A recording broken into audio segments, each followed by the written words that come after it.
Ana-ana sa kustudiya sa Butuan City Police Office sa Theft and Robbery Unit ang kining usa ka single motor nga nasapon sa checkpoint nga gihimo sa Land Transportation and Traffic Management Office nga kinawat. Wala kini plate number nga gimaneho sa usa ka Procopio Cuevas nga taga Amparo. Na-recover ni siya ang kining motor kay sa atong LTTMO kay ilang nakita nga wala kini plate number, so ila kining gihunong for verification.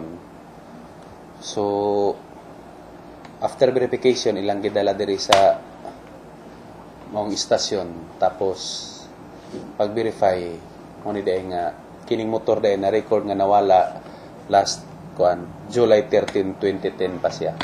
Enado yung motor nga ilang na-intercept, then naitagiya dito claimant nga nag-identify sa mong motor.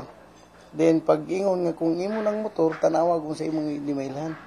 Directly na istorya niya sa ako nga nadoy may emailhan ng mga tao kung tagiyag yun kay na may gibangagan daw niya. So lakto pagkasulti ilay kining gitabangan ang mga tao.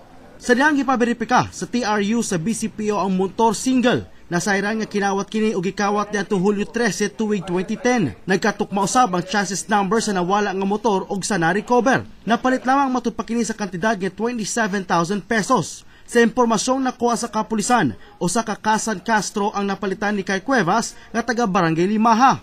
O kini si Kasan Castro, usa ni ka brother Muslim before nagtinda ni siya og DVD.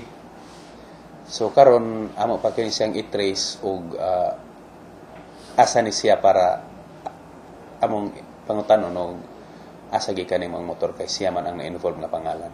Andam nga mo kooperar sa kapulisan si Kay Cuevas isip complainant witness aron mapasaka na ang kaso batok kang Castro.